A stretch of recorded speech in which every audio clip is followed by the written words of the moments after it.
Nice to meet everyone. Very excited today to give you guys a little bit of a takeaway of some learnings just in terms of how AI works, but really how it's going to impact our day-to-day as it relates to human resource and workplace management. So I'm going to go ahead and share my screen here. We're going to start out with just a little bit of a walkthrough and presentation. Please feel free to put in questions as I'm going through this. And then we're really just going to have a great discussion afterwards and really dive into those questions. So who am I? Yes, I was Google's youngest employee at age 19. I joined when they first IPO'd. I was there for 6 years. I was employee 3,000. When I left, it was 30,000. Now it's 100,000+. Very different company, not even called really Google anymore. But during my time there, had a ton of experience in not just the innovation that Google had as it relates to the people operations side and really the incredibly revolutionary culture that they created there, but also in helping expand the company globally across a variety of product lines, helping launch YouTube Live. So also on sort of the media and entertainment side as well. I do write a column in Forbes where I do talk about sort of what's next in terms of artificial intelligence, company building in Silicon Valley, and also the future of media and entertainment. And my last company, Node, was one of the first horizontal prediction systems, which I had started in 2015 and sold to a Salesforce competitor, Sugar CRM, in 2020. And this is before I founded Fireside, which I co-founded with Mark Cuban, which is a new interactive streaming platform helping sort of revolutionize the media and entertainment space. So spent a ton of time inventing a lot of the technology aspects of what's now been commoditized with OpenAI, ChatGPT, which now is really starting to unveil to the mass audiences globally what the potential is for this technology. But let me be clear, we're really still at a beginning phase of being able to fully operationalize it. And so we're going to talk about today is just help you guys kind of understand where we are in terms of that sort of technology innovation cycle with AI, and where it's going in a very short period of time, because this is really history in the making, and a lot of opportunity right now to really seize and make sure that we're thinking about things the right way. And so at the end of the day, AI is absolutely accelerating the pace of innovation, but it's also driving the decline of businesses that just can't keep up. And I just want to show you the stat here that I find fascinating. In the last 20 years, 52% of Fortune 500 companies have completely disappeared. And this is before modern AI entered the market. So we're about to see a complete acceleration of these metrics here as it relates to the next 20 years. And the most innovative companies and professionals, they understand the potential of new versus old AI. AI has been talked about, for decades at this point. But really where we were sort of I'd say like even early kind of 2000s, is really defining AI as a brute force method. It's data analysis. We have people in charge. We're hard coding rules that have come up that are designed by people based on our biases and our understanding of the data. And really, we're talking about pretty simple models, lots of correlation, less so prediction. And really this new AI, which started to become popularized in 2015 with deep learning models, and now has absolutely been accelerated in terms of language learning models and generative AI. It's all about creating AI intelligent systems that learn from the data or the interactions that it's analyzing without really much human intervention, except for providing training data.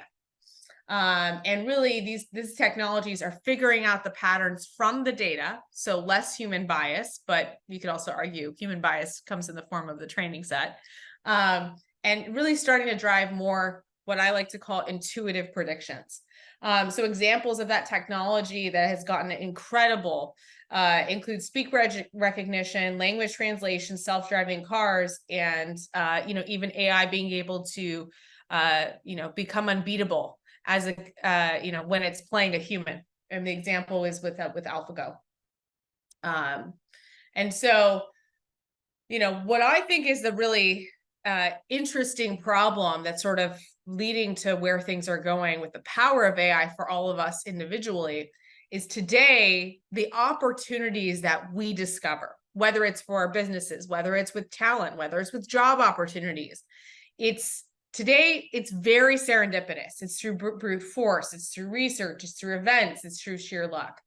And there is a massive opportunity for AI to help us not miss these kinds of opportunities that really can be life-changing, and have it leverage its predictions to really put those opportunities in front of us at the right time.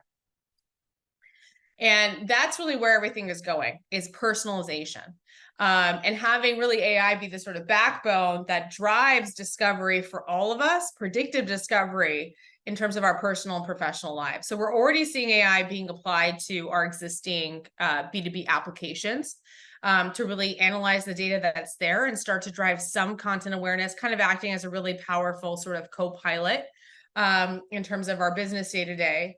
Where we're going to be starting to get a lot of benefits is in terms of starting to make recommendations that then, are actionable for us in terms of, completely changing our trajectories. And where it's all going to go is ultimately enabling this connection of people with opportunity at a massive scale. So we're going to talk a little bit about that today. I'll start at the macro, and then we'll go into very specific, lens around HR. But fundamentally, what does AI require in order to work? The first is it needs a massive, data layer and really data set. This data set teaches these systems a bit of a map of the world. So first you need to acquire the data, and then you need to be able to understand the relationships between those different topics, people, companies, entities. And then you need to be able to take all that information and be able to understand that underneath the lens of you as the individual and the person at the center. And then from there, it can then leverage models to prescribe and predict opportunities at the right time in whatever application you're in. And while, we talk about artificial intelligence, I really think we're entering this era of artificial intuition. And again, this comes down to leveraging also our personalized data to generate these predictions in a way that's actively learning and constantly getting better and more effective over time.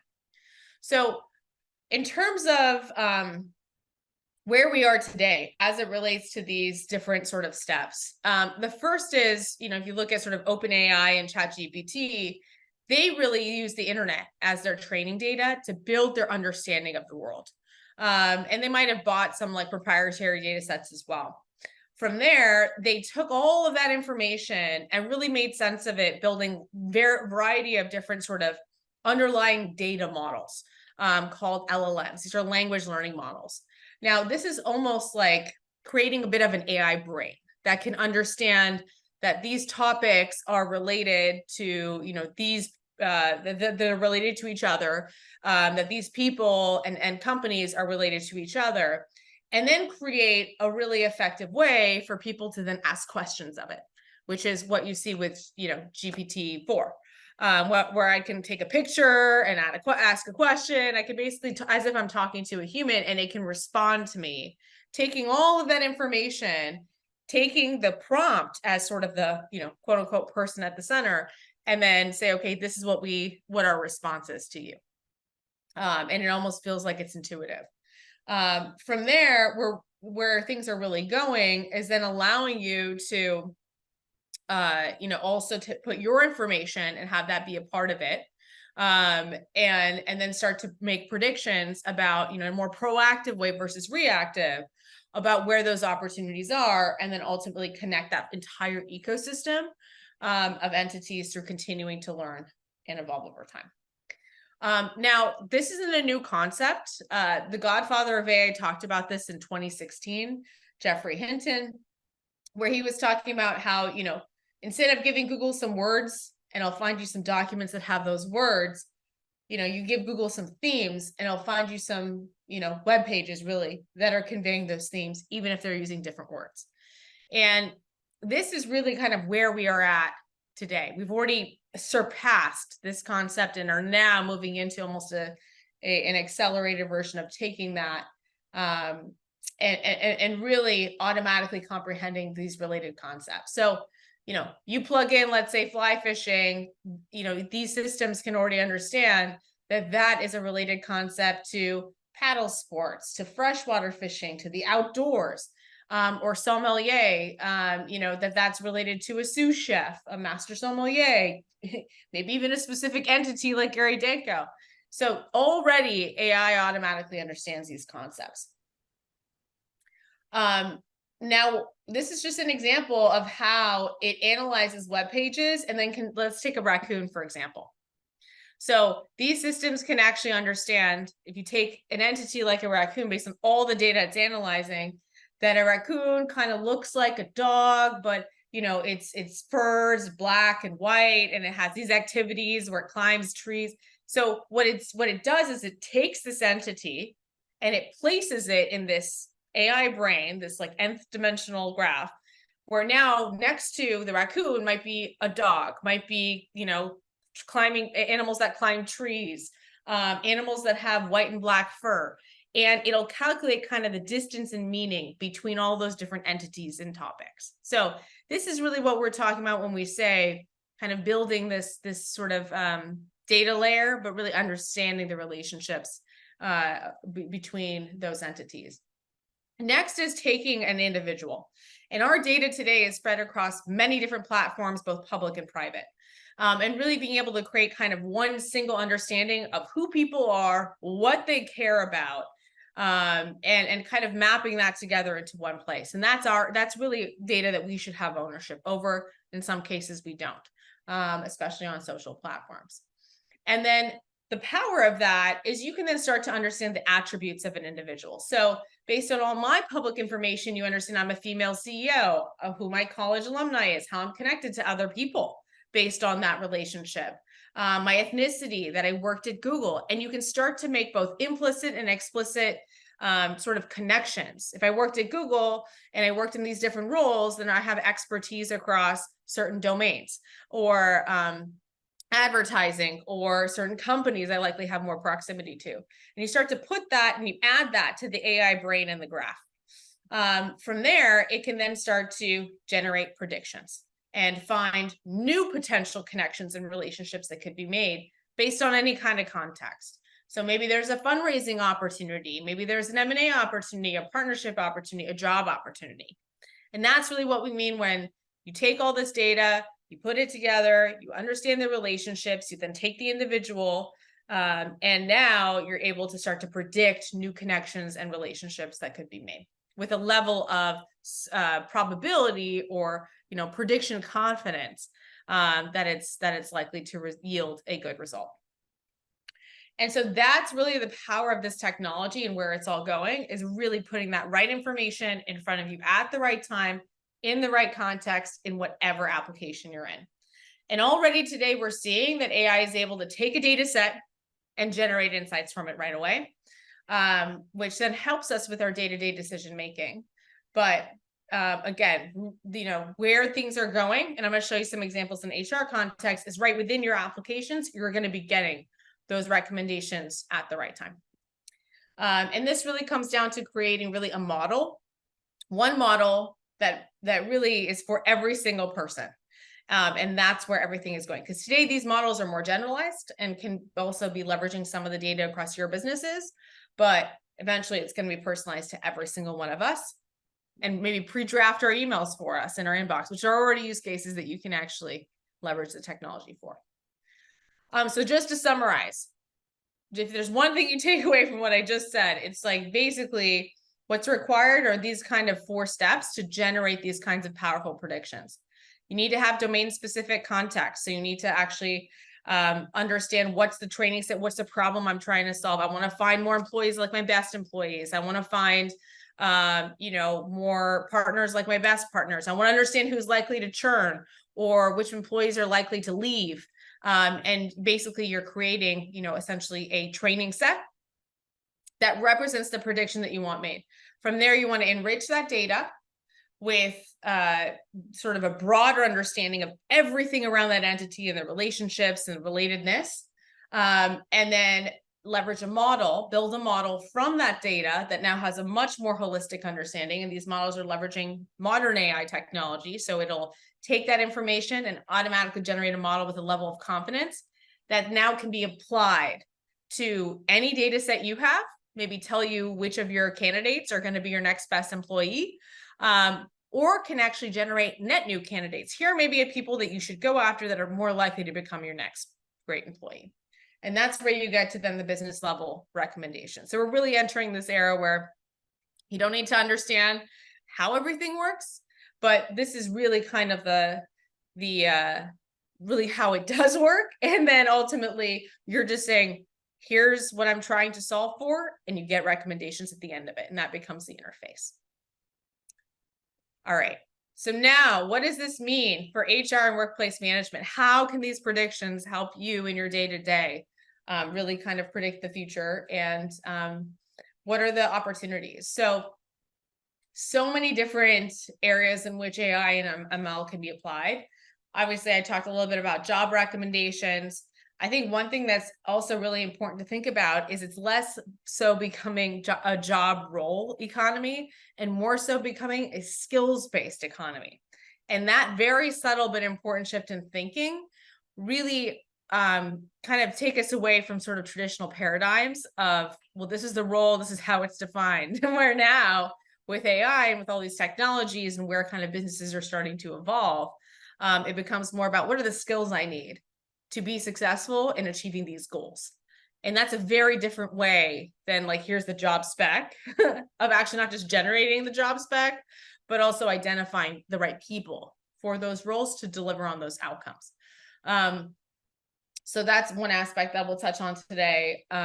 Also career pathing, you know, any of the sort of compensation elements, recommendations for internal, career journey opportunities within a company, attrition identification, all of those areas are potential areas for AI really, really touching. So if you kind of look at it, you know, there's the reskilling sort of bucket of opportunities, there's the redesigning, there's the retaining and the recruiting, and AI is impacting all of that. So really the entire life cycle of talent management. That's really where the opportunities are. To get very, very specific, I'm just going to show you some visual examples of personalized predictions for your next hire, where again, you can not just get recommendations for internal potential candidates for a role, but also net new external candidates to go after and sort of prioritize the set of candidates you have based on a training set of here are examples of what best means for this role. That's simple, just literally these people. And then the system can kind of predict who's likely best or generate new recommendations for who's likely best. We're going to talk about personalized talent insights. So this is really helping you understand what does make your best employees the best employees, comparing those to the baseline of the market in terms of similar companies as well, which gets very important in terms of competitiveness in the market, in terms of retaining your talent, understanding the potential career paths of certain roles or people, and their time to promotion. That's all very important as a part of retention. And then also comparing the resource allocation to similar companies as well, and using that to inform proactive insights where you might need to grow, but maybe aren't allocating the resources to do so. And then lastly, it's personalized discovery. So here's an example where you might be looking at an org chart. This could be in your, HCM software, and you could intelligently be getting an AI alert for someone who's a potential flight risk. So she's 2 years behind to be promoted to the next level compared to her peers. Here are the skills that she needs to gain or improve. And maybe that might prompt you as a manager to now have a management conversation with this really high valued employee.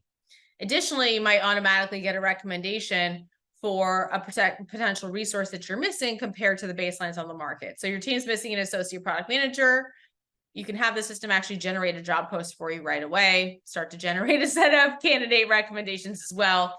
All this kind of stuff you can then, evaluate as you move forward. So really, this is sort of the power of AI becoming leveraged as your day-to-day co-pilot. From there, let's say you want to now generate that job post, you can actually leverage some insights around what the total, addressable candidate pool is in the particular geos that you're looking to hire people, what the skills breakdown looks like, degrees.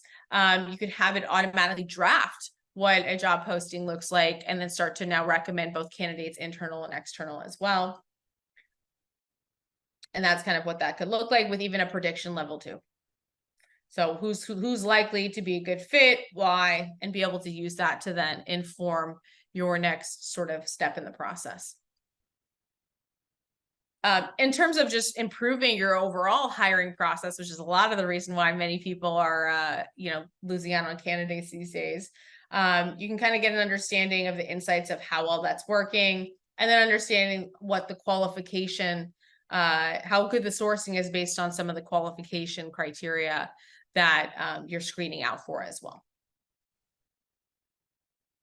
And then employees can potentially get recommendations that are personalized to them in terms of mentors, in terms of internal job opportunities, and get insights around that. So really kind of helping continue to retain and engage your employee base, most important talent in assets in your company.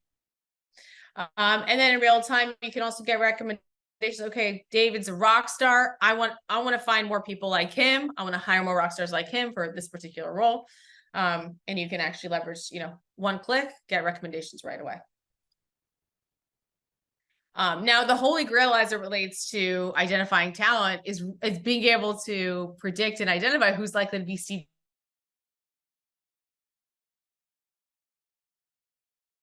for nurture that talent. And I think that's really where things are going, is imagine being able to have those set of capabilities, and then be able to make decisions based on that in terms of your day-to-day and how you design a path for that kind of talent within your company. All right. Next, the use case I'm going to touch on is AI-powered employee retention. So cost of employee turnover is massive, right? 30 to 40% of annual salary for individual contributors. Executives, it's even more expensive. You spend all this time to train them, onboard them. And then if you lose them, you don't just lose that opportunity cost of the time that you've spent and the resources you've invested, but you lose clients, industry knowledge, competitive advantage, and it impacts your culture. It also can likely lead to other risks in terms of future attrition. And it makes it hard to attract new talent as well, because so many people are also talent magnets these days.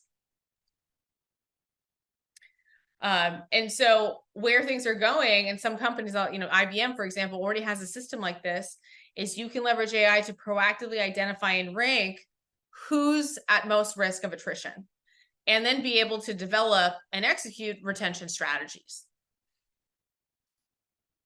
So the way that would be powered is, again, you're leveraging essentially the data set of your company, all the activities that are and interactions that are critical signals for retention.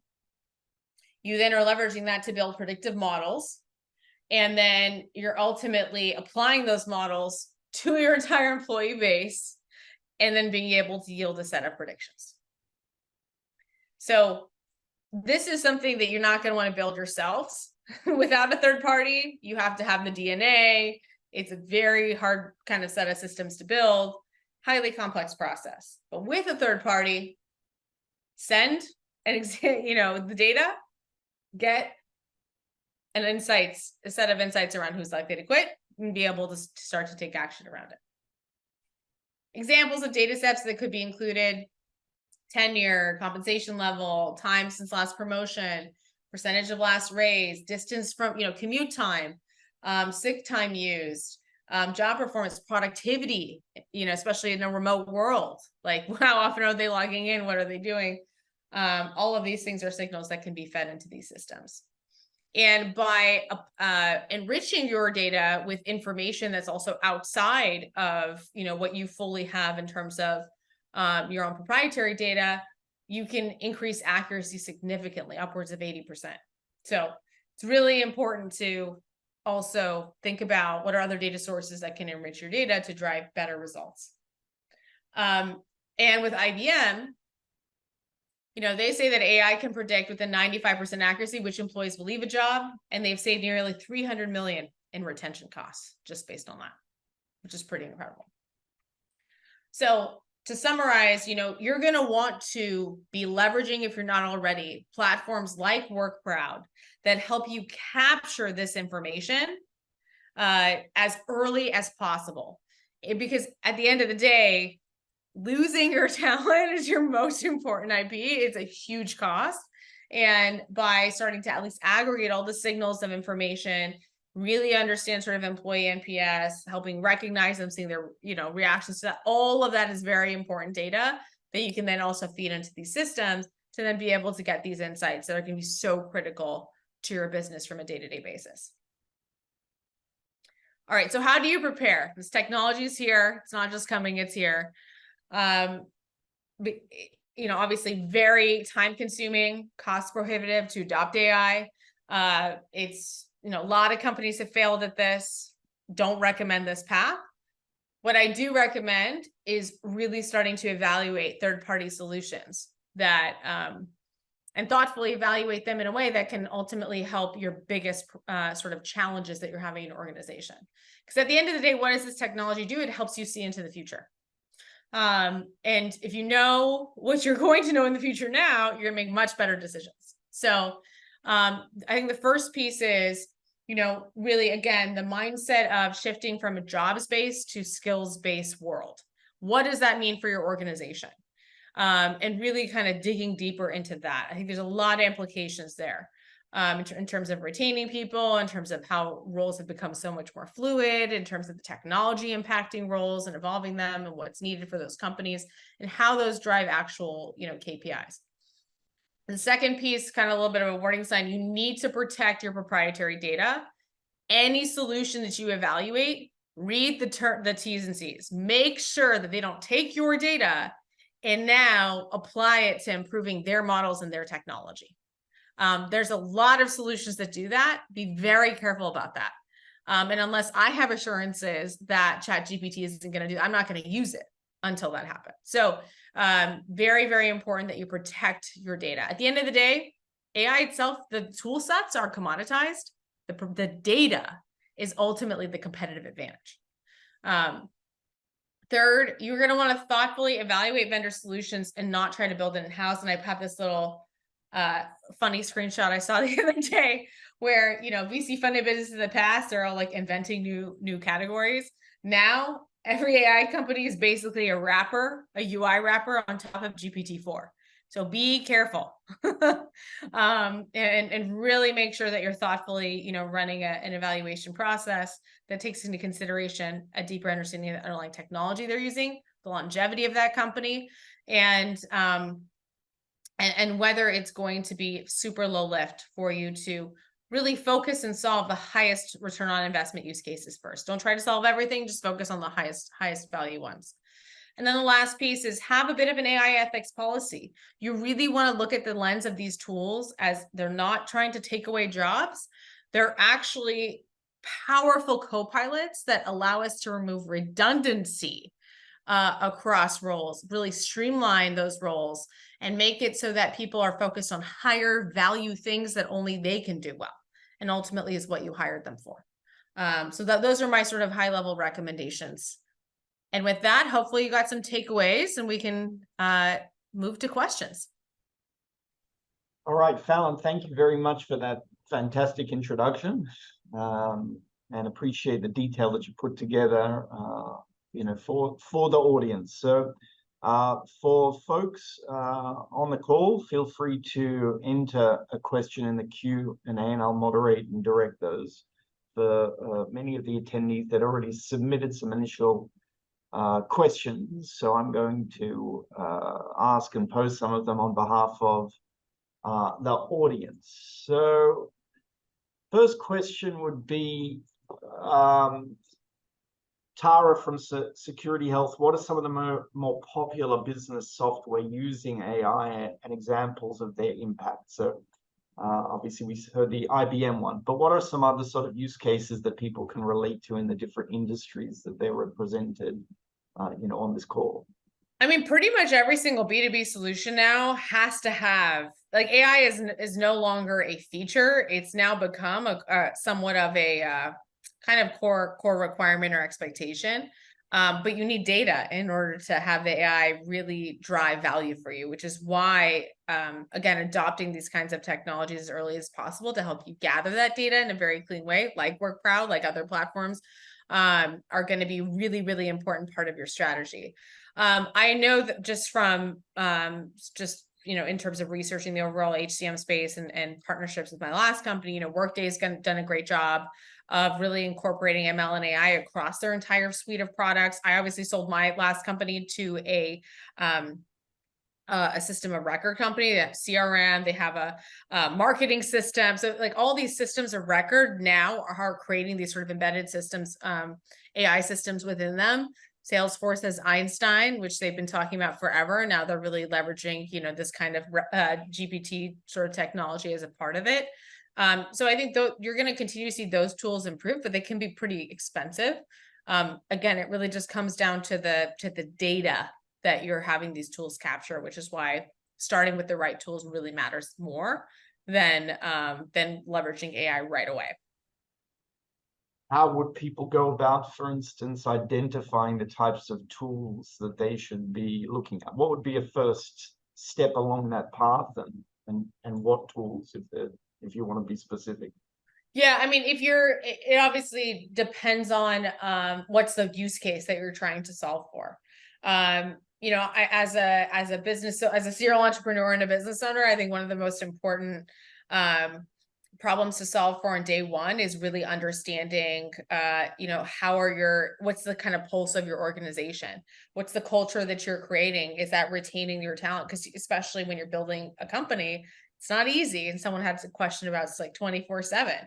And so to the extent that you can really invest in tool sets that help capture any information around that, give you a sense of what employee morale is at, how to, if there's any, recognition that you can give them, and then understand their kind of, obviously also the outcomes that they're delivering. That to me is one of like the kind of ground zero challenges of building a business. Beyond that, it's also hiring the right people, which is why I kind of focused on those two use cases. So I think when you focus on what are the highest return on investment use cases, and then from there, what are the systems that can help you at least start to capture the data when you're starting at zero? That's the most important thing to look at first. And then from there, layering in AI afterwards is much easier to do. And there's so many solutions these days. There's a massive explosion of solutions that can basically plug into any system that you're using. So Heather Varney asked a great question from Dish. What can people do to prepare for the increase in the use of AI for specific job tasks that may be reducing the headcount needed? I would almost look at it as, this is just sort of where I'm going at, where I say like it's less about the job role and more about the skills. So I think if you're doing data entry, if you just like experiment with ChatGPT, for instance, if I can ask a question from it and get a better answer that I can get from a human, then there's obviously a lot of, I can understand fear from that might take away jobs. I would look at it as the opportunity is to upskill and to level up the talent within those roles, where now they're focused on higher value activities, than something that can be, I can ask a question, get an answer, or get an insight, right? And I think like the way to do that is by thinking about what are the things that only humans can do, or this technology isn't good enough that it can do your job for you. Like there's no way. It's definitely a co-pilot opportunity where it actually enhances your productivity, meaning you can actually do more as a result. And if you now have more time to do more, well, what are the higher value activities for that business as it relates to the, you know, key skills that you have that can help you get there? And it's a little bit of a generalized response, but you know, I think about it a lot in terms of, you know, there's the writer strike in the media and entertainment world, right?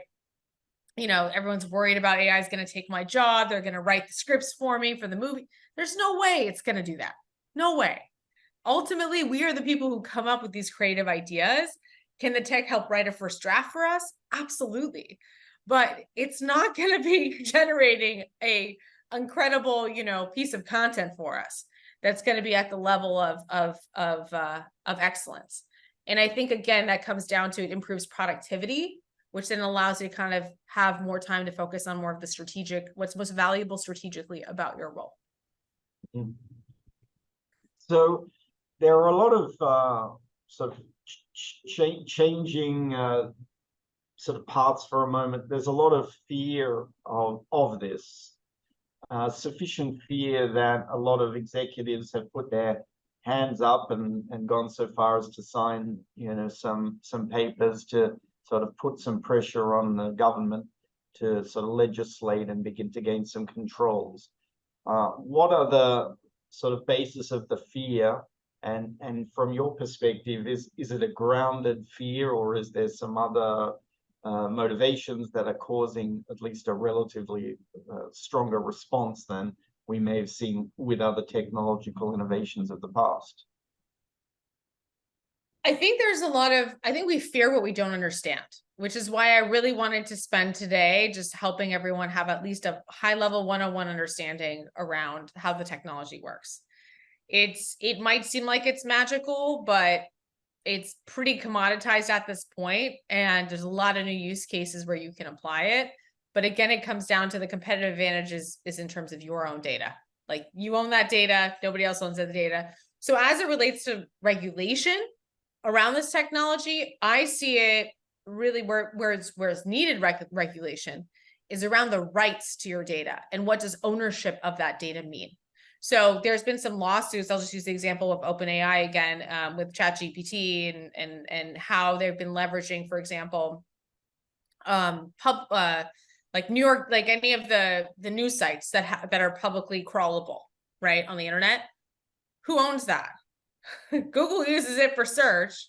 They're okay with Google using it for search because it drives traffic, which then feeds their business model.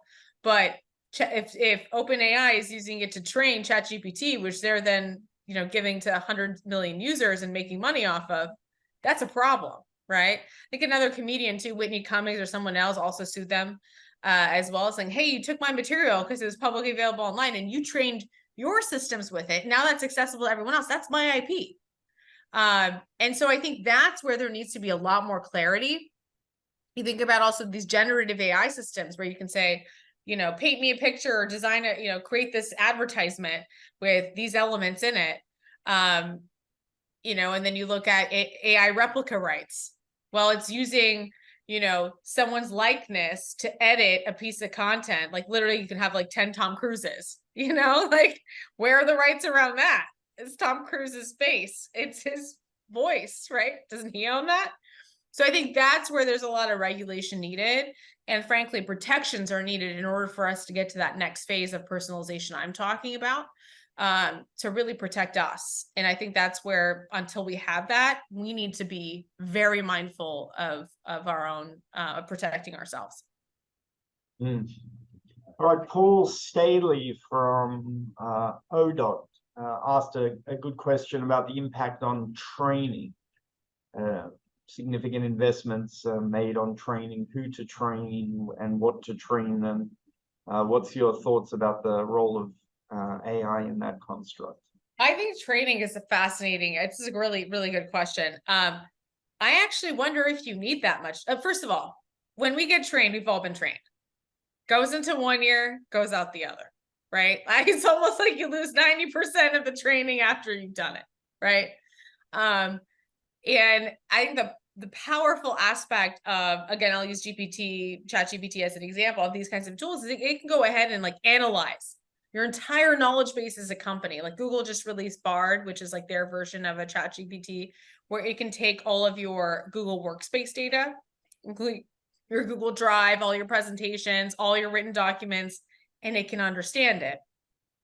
And then now if I'm a new employee at a company and I have a question about something, I don't know who to go to. I'm going to ask that question to the system, and it might generate a set of responses that save me a ton of time. I could have been trained on how to go about figuring out those responses, or, you know, trying to create something myself or whatever, which is a huge investment of time and money, but I actually just got something even more valuable than going through that process, right? So I think it's going to make training a lot more efficient. I think the kind of training you do, though, will change. And what I mean by that is, you know, maybe it's going to be less about the kind of more tactical training, and it's going to be more about critical thinking. It's going to be more about the kinds of questions that you're asking. It's going to be more about the strategic aspect of whatever it is that you're doing, or understanding psychology of humans better, because that's ultimately who we deal with on a daily basis in whatever role you're in. And I like to use the example of sales. So there's, like, you know, kind of traditional sales training. Here's the method. This is how we're going to sell. And then there's like understanding the psychological aspects of how people make decisions, purchase, how market, you know, externalities affect that. And if you think about it, these methods are already out of date. If you look at the current market that we're in right now, post-pandemic, where now all of a sudden every company is focused on break even profitability. Google just laid off people for the first time. And so now all the training's out the window for those organizations. How are you selling? You got to sell completely differently. So you're not prepared. And the best way to now prepare is to have the kind of trainings that's not focused on this is a particular method of sales, but more so here's how to understand people at the end of the day, and how to navigate those situations so you can get the outcomes that you need. And so I think that's where there's going to be a big shift. They seem, in those illustrations, transformative changes versus incremental, or can one play on the fringes of AI as some, let's say, sort of MVP initiatives and go, see, this worked great, now we should do more? Or maybe you can. Yeah. I mean, there's a lot of people that are trying to build bots too, of themselves as well, which is kind of interesting, or of kind of coaching while you're, you know, I think that there's some interesting applications where you can leverage AI to do that, where you basically are training the AI on the training, and then they're the co-pilot for the new talent and everything they're doing on a daily basis, and they can ask it questions and then use that in real time when they're in a sales call or whatever it is. So I think there's definitely ways to also leverage the tech too and apply it, but it's just such an interesting time. So if you're staying in this space, is that a correct assumption? How are you, if you are staying in this general idea of technological innovation and application of what we're calling AI, what are you working on, and what keeps you up, and what are you thinking about? I'm most thinking about how do I increase the productivity of my talent, and really leverage that to drive better outcomes for the business. So to kind of double click on that for me personally, you know, for my own company, I'm looking at, okay, well, we have a ton of material we've created over the last 2 years.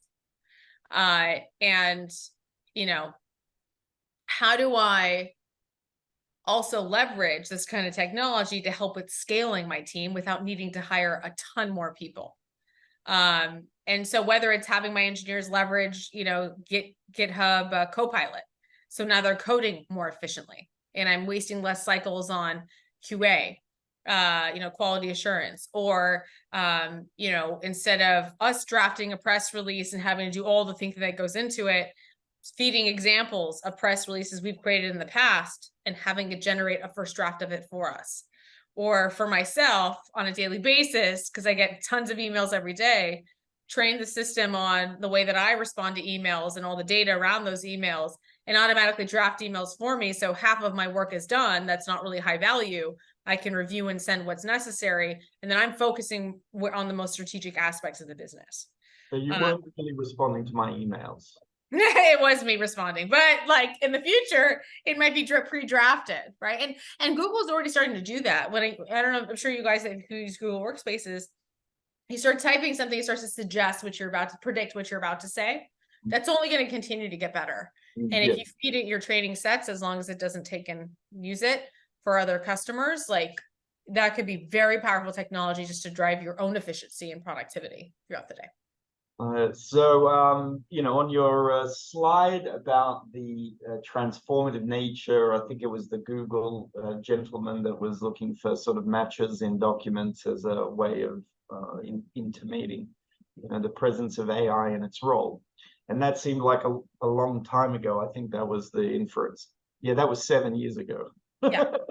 Yeah. What if one jumps and leaps forward to our children who might be going through school and, you know, joining the workforce and places? If you were going to do some career advice to family members or otherwise, for people 15 to 20 years out, what kind of themes would you think about, and what would potentially meaningful skill sets be that they could start accumulating, you know, during the educational periods to be prepared for that world? Well, I think already this technology is impacting just our education system to begin with in a very, very good way, right? If I don't have to, you know, studying all these concepts, reading all this history, if now I have all of that at my fingertips, and then the whole idea of memorization and regurgitation, how is that valuable in terms of learning? I think what becomes so much more valuable, and where this kind of technology is actually going to shift the overall educational system, is that with a much bigger focus on critical thinking. And, you know, I'll give an example just from my own educational experience, which I think I was very fortunate around, you know, in terms of and I went to a private school for high school. My brother went to public school, so I got to really see the differences. And, you know, my humanities class, the whole premise of it was history is an argument. So we would read the book that you would get in public school, and then we would read like Howard Zinn's, whatever his like crazy book. So it's like two different complete perspectives of the same historical time in history. And the whole class was around debating it, talking about different aspects of it, thinking through different theses around it. But like that was one of my most enriching educational experiences. And so I think that most of education is going to now need to move into that direction. And even if you think about very simple, like someone had, I think, a question around like prompts, what are like the best prompt sites for ChatGPT? It comes down to, how do you ask the right questions, or how do you determine what the right questions should be? And that actually is, I think, the most critical starting point for developing really good critical thinking skills, which then ultimately will put you on a path to be successful in kind of any role. Now, I think even with engineering, AI is making engineering more and more predictable and effective, but so I go back to forget like kind of the traditional view of jobs, and more so think about skills. And I would say anything that has to do with kind of like, you know, this sort of liberal arts, psychological understanding of people in the world, obviously understanding underlying technology and being skilled in being able to build the kind of applications that can leverage this sort of technology. It's not going to require a ton of sophistication like it did even 5 years ago. I think those would all be great starting points for the next generation to be set in a good spot. And potentially then revisit the question of the technical schools that I believe used to be part of the US sort of education system and has gone out of fashion, at least sort of probably from the 80s or 90s, if I'm correct, because of course this all applies to sort of thinking processes versus hands-on, you know, retail, healthcare, construction, manufacturing, etc. So final question, last few minutes. Some parts of the world are going to accelerate and propel forward, some won't. Does this have a geopolitical dimension to it, and there'll be competing AI sort of implementations, or maybe hard to predict? Again, I don't think it's AI implementations. I think it's more so the data that's being used and the competitiveness around the training data that's used to feed these systems. Obviously, if you have access to better data or proprietary data, you're going to have much more of an effective system. Probably where it would be challenging also is if you don't have sort of connectivity. In general, you're obviously going to be, behind in any kind of technology. But I think it comes down to the data that you have. I think all this AI stuff is like all the modeling and things like that, all commoditized. It's all about the data. So that's the competitive advantage. All right. Well, appreciate the plug and the reference to some of the work that we're doing. We would certainly agree that there is a very rich data set in the way that people communicate with each other internally associated with what kind of people are giving and receiving or who's not at all. Certainly, if you have a retention agenda, as a business outcome, which is to reduce that and certainly retain quality. A lot of the folks asked if it was possible that we shared a copy of the deck. I didn't know. I want to let you know that there was a lot of people going to love some of the stuff. So they'll get the recording, right? They'll get the recording. There you go. So forth. So there you go for everybody. All right. Well, Falon, thank you so much. Thank you. We're certainly scary and positive and enthusiastic all at the same time. I apologize to the audience. I didn't get to answer everybody's questions, but we will do our best to organize some responses to some of those and send those out as part of the response. And on behalf of the team at WorkProud, myself and the attendees today, thank you, Falon, for taking some time, and we wish you success with your Fireside chat project. For those that are interested, it's Fireside Chat. What's the website to go to? Firesidechat.com. Firesidechat.com. So if you're interested in learning some more about Falon's current project, please go check out firesidechat.com. Otherwise, all the best, everybody. Have a good rest of the week. Falon, thank you very much. Absolute pleasure. Take care.